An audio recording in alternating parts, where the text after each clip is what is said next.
Allez, l'édito politique sur Europe 1. Bonjour Vincent Trémollet de Villers. Bonjour Dimitri. Du Figaro. En décidant d'accueillir l'Ocean Viking, Emmanuel Macron a été unanimement critiqué par la droite et le Rassemblement national, mais encouragé par une partie de la gauche. Pourtant, il y a moins de 3 semaines, Emmanuel Macron tendait franchement la main à la droite. On est un peu perdu là. Oui, je ne sais pas si vous vous souvenez de Charles Denner dans le film L'aventure, c'est l'aventure, avec Lino Ventura, Jacques Brel et Aldo Macione, cette bande de voyous sympathiques. Il décidait de se mettre à la politique. Et Charles Denner disait de sa voix inimitable: nous devons devenir les spécialistes de la clarté dans la confusion. Et la clarté dans la confusion, nous y sommes. Macron, en effet, avec sa décision d'accueillir l'Ocean Viking, n'éloigne pas simplement la droite, il s'éloigne même de quelques figures historiques de sa majorité. Alors la première d'entre elles, c'est Gérard Collomb. L'ancien ministre de l'Intérieur désapprouve publiquement le choix de son successeur Gérald Darmanin, et Collomb précise même qu'il a démissionné en 2018 parce qu'il refusait de créer un hotspot à Toulon, comme Macron vient de le faire. Donc, un ancien ministre venu de la gauche, Gérard Collomb, est plus à droite qu'un ministre venu de la droite, Gérald Darmanin, ministre dont le rôle pourtant était d'attirer vers le gouvernement les députés de droite. Mais ce ministre venu de la droite est donc contraint par le président de la République de mettre le cap à gauche sur la question migratoire. C'est la clarté dans la confusion ou la confusion dans la clarté. Enfin, on n'y comprend plus rien. Oui, sauf à penser qu'Emmanuel Macron a renoncé à cet accord de coalition avec LR pour se tourner vers la gauche. C'est effectivement ce qu'on entend chez certains macronistes.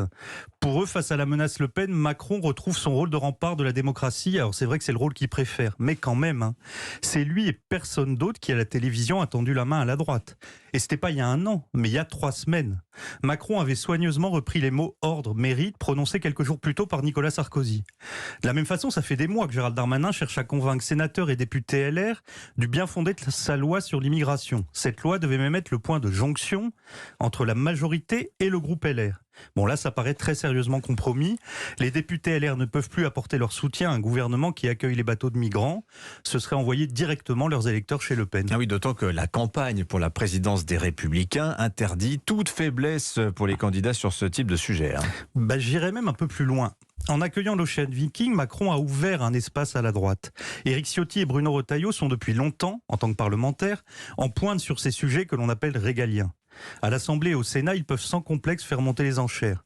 D'autant que ce sujet de l'immigration anarchique inquiète désormais toutes les couches de la société et même la bourgeoisie partagée entre la droite et Macron. Et pourtant, c'est un mystère. Macron reste comme tétanisé par cette question. Sur ces thèmes d'immigration, d'islamisme, de délinquance, le président finit toujours par choisir le conformisme facile de la gauche morale. On l'a vu au Stade de France, on le voit dans la rade de Toulon.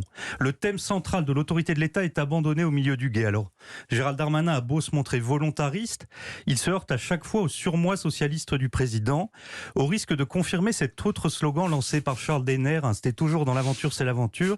Le comédien à la tribune lancé en pointant l'index, nous sommes des tigres de papier. Oui, et la politique, ça s'improvise.